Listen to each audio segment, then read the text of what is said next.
এই কালামটি পাঠ করিয়া যদি আপনি পানের মধ্যে মানে দুমুখী পানের মধ্যে ফু দেন ২১ বার অথবা ৭ বার, যেমন হল হল জল জল অমুকি বসবার কুর, এই দোয়াটা পাঠ করে আপনি পানের মধ্যে ফু দিয়ে যাকে এই পানটা খাওয়াবেন নিয়তটা হালাল হতে হবে, অবৈধ নিয়ত হলে আপনার ক্ষতি হবে। ঠিক আছে?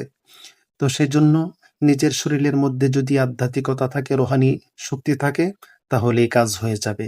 সে আপনার বশ হয়ে যাবে, আপনার কথা শুনতে বাধ্য হবে।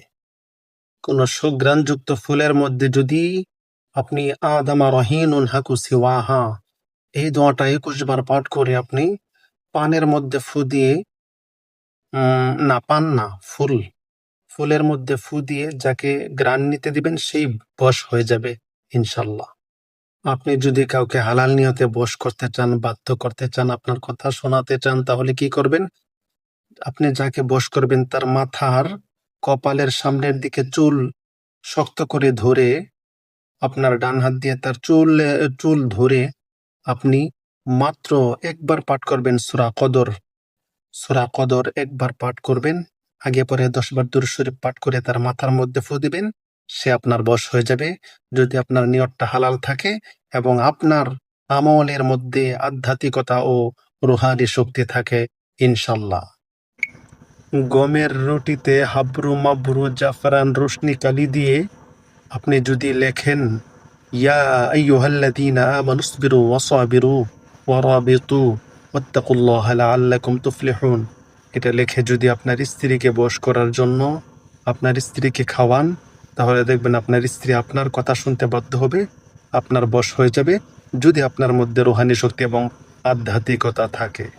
আপনার স্ত্রী যদি বারবার বাপের বাড়ি চলে যায়, বাবার বাড়ি চলে যায়, আপনার বাড়িতে থাকতে চায় না, এরকম হয়, মানে বাপের বাড়ির জন্য বেশি টান, বেশি মোহাব্বত এরকম যদি হয়ে থাকে, তাহলে আপনার মধ্যে যদি আধ্যাত্মিকতা এবং রুহানি শক্তি আপনার আমলের মধ্যে থাকে, তাহলে আপনি এই আমলটা করবেন ইনশাল্লাহ, দেখবেন আপনার স্ত্রী ঠিক হয়ে গেছে। কি করবেন?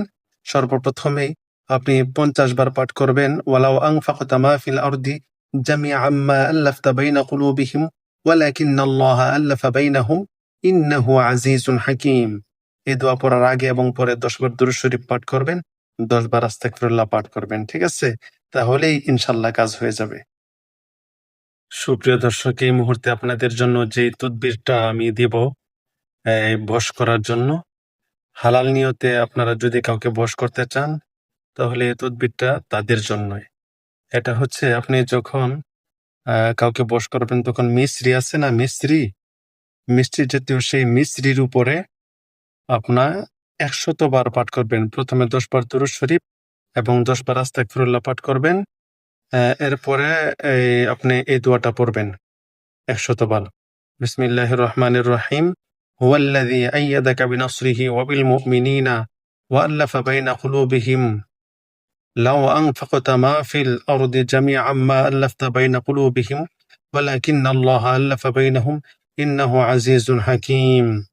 পরে ফু দিয়ে আপনি যাকে খাওয়াবেন হালাল নিয়তে, সেই বশ হয়ে যাবে ইনশাল্লাহ, যদি আপনার মধ্যে রুহানি শক্তি এবং আধ্যাত্মিকতা থাকে।